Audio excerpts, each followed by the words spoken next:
So, your first feature film, Me and You and Everyone We Know, was very well received. And so when you sat down to work on this film, did you feel any pressure to live up to certain expectations or accomplish certain goals with this film? Well, I think I did feel pressure, and for that reason, I kind of unconsciously looked for like a back door into it, which ended up being a performance that I did that evolved into the movie. So all my initial ideas for the movie I wasn't even thinking of as movie ideas. Mm-hmm. And that was great. It was totally liberating, and a lot of the weirder parts of the movie, like the talking cat and the shirt that's alive and stopping time, all that was in the performance. So it was a good way around sort of tricking myself into it. Yeah. So you mentioned this film is more abstract than your last one. So are there any other critical differences other than it being a bit more abstract than the last one? Well, I actually didn't say abstract, but, and I wouldn't, in some ways it's just about a couple. Mm-hmm. It's essentially like a relationship movie, or a breakup movie, or maybe they don't break up. And it's real narrative. I mean, it's told maybe in a way that's a little has some abstraction in it, but I think I thought of it sort of as like an epic drama or some. In my mind, it was mm-hmm. somewhat conventional, which I think gave me a lot of latitude. Whereas like the first movie was actually so fractured that within that I felt like I had to be pretty narrative. So the internet plays a fairly large role in this movie. And I'd read a quote from you. You said that you use Twitter and Facebook and kind of things that you said in your own slow way. So I was curious if you could elaborate more on that. What you mean by that? Well, which is to say I use them, but not efficiently, somewhat reluctantly. I mean, I'm doing it more. I joined Twitter for the movie, really. I did it in December, kind of looking ahead, and I've been just the worst at it. I mean, I really, it's like I'll do one and I'll be like, oh, don't have to do that for another month. But that's not really the point of Twitter, Mm-hmm. I mean, you're supposed to be really spontaneous. So I've had to actually, the whole website and kind of web part of the movie is about to launch in a couple weeks, and there is an idea that I came up with that hopefully will sort of have a Twitter life, which I won't go into now, but you don't want to ruin the surprise. Yeah, maybe by the time the article. Oh, this isn't an article. Anyways, you can go on Twitter right now and see what that is. It's more like creating things that will be passed around more than tweeting from my life, which who cares about my life at any given moment? Yeah. I mean, I do, but yeah, Twitter is the kind of thing where I feel like you pick and choose kind of what to share. Yeah, and once you start to say these small things are interesting, it's like where do you stop? It seems like such a slippery slope to me.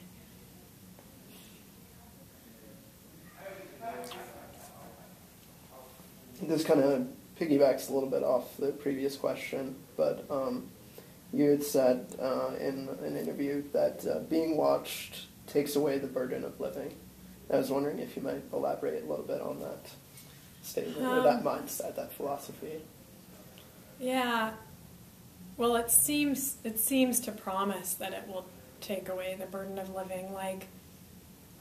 I guess I think of all the moments in a day when you don't really know what to do with yourself or what to feel, and so you go onto Facebook, and it's like you almost don't need to exist for as long as you have stuff to click on, and then you can maybe just, if you have like something you need to do in a certain amount of time, if you could just stay on Facebook right up or whatever online until that time, and then you're suddenly in a hurry, and you're like, that's your identity, like, oh no, I'm late, and you go to your thing, and then it's sort of, you basically jump over all those moments where you might have to think like, what am I doing, or what do I want to do, or to be alone with your own thoughts. Yeah, which is very desirable in a way. I mean, those are the most confusing human moments, right? But it's also where art comes from, I think, are those in-between places. So it's a little dangerous, yeah. Another thing that I'd read, you had described writing a script as like being the first person in the game of telephone, and basically not wanting your message to be distorted by the time it reaches the audience. Have you ever felt like you've created something that people really missed the mark on, or really missed the point of? Well, times when there are things that are confusing, I know it's my fault. It's certainly not anyone else in the game of telephone. It's not, the people I'm working with. It's usually I can trace, like for a movie, the problem back to the script and know that that I knew it even then, that it wasn't totally going to work. Sometimes you get lucky and those things sort of get transformed, either just by the audience, having a different take on it, that seems fine, or just you work it out in another way through editing or something. But there are, of course, I don't really want to say anything, but I don't want to give examples. Right, it doesn't have to be specific. But yeah, but there are, I think in everything I make, they're not perfect, and that's sort of what keeps you going. You have just enough kind of shame and frustration that you're like, okay, this time I'm going to really get good at that. So kind of refine the way that you tell stories over time, or refine the way that you communicate with people. Yeah, or in some ways, there's certain things sometimes that I attempt where I'm like, I shouldn't even be attempting that. Like, that was never going to work. And you think, next time I'm going to focus on this thing that I know I'm good at, which luckily you just don't do. Then next time you're in over your head again, I feel like that's part of the creative process, though, is that as you're trying new things, you find things that you're like, oh, well, this didn't work out, but maybe I know more for next time, or maybe I know I need to not do this specific thing that I'm doing. Yeah, no, it is. It's sort of a public process, and you have to kind of take the hits with the misses, yeah.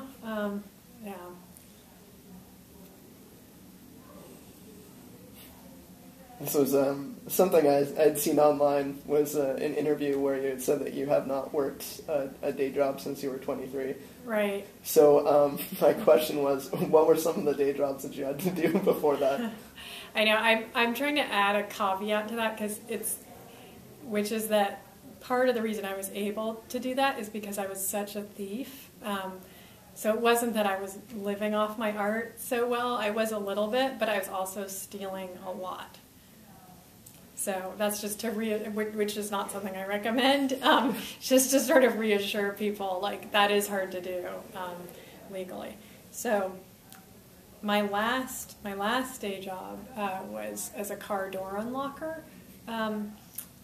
which was with a legitimate company called Pop-A-Lock. Mm-hmm. So when you get your keys locked in your car, you call a company and someone comes with like a vest and some tools, and I had a beeper and I guess a walkie-talkie, and it was sort of very exciting and very boring at the same time. Plus, I was on call 24 hours a day, so horrible. So I could get a call at like 3 a.m, and I wasn't very good at it. Like, it took me a long time to get it open, and I think that person sort of felt like, wow, I probably could have gotten it open in the like 45 minutes that I was like jiggling in it. Yeah.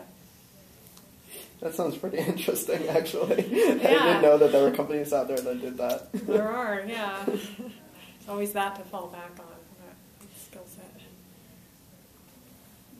Another statement I had read, you had mentioned that in your 30s, this is quoting, I apologize if I quote a lot, time had suddenly become a protagonist in your life, and that you were just more aware of your own mortality. Mm-hmm. You had also gone on in another statement to talk about women that you knew in your age group who Mm-hmm. kind of felt pressure to move one way or another, to have kids, or to really go for their dreams. And so what I wanted to know is, do you think that's something unique to being in your 30s, or is it just something as a woman? Well, yeah, before you're in your 30s, you really think it's just certain kinds of people who get caught up in that, you know. But no, it's just biological. And it's so, I think especially if you've kind of created your own path for a long time, it's sort of shocking that you too are subject to this biological timeline, and everyone you know. And it's not a coincidence that everyone's talking about kids. You're a little younger than this, but you will go through this. And it's so weird, you know, and it does raise in a really sort of mundane way questions of mortality and what are you doing with your life and what do you want to do. So it wasn't where I was at the start of writing the movie, but certainly after a few years of working on it, I too was like, ooh, right, I've always said that I would have kids, but now I need to start deciding on that. I've still got a little time. Yeah. So I was taking a look at some of your sculptures online on your website, and I noticed that they seem to be very interactive. Yeah. Like people, there were pictures of like the sculptures that were on display in New York, and I watched the video of walking through your hallway. Yeah. And as an artist, what does it feel like to watch other people kind of interact with your work? Is it rewarding? Is it kind of exciting to see different ways that people can interact with the same like object? Yeah, I mean, that sculpture stuff is relatively new, and it is kind of thrilling. I mean, I remember sitting, those sculptures that you mentioned, they were installed first at the Venice Biennale, so here I'm in this weird little garden in Venice, and they've just been installed, and the show has just opened, and I just kind of sat back on the grass and watched as people came in, you know, and they're not connecting me to the sculptures for the most part, and it was amazing to see them start to like pose and take pictures of each other with the sculptures, which is the intended, you know, response.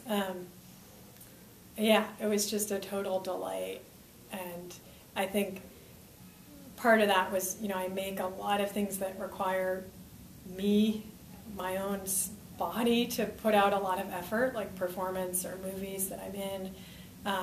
And this was built so that it would direct other people, you know, as kind of like a silent director, to stand and do things and then document themselves and then share it. So it was just like, if I do this right, I actually don't have to do anything.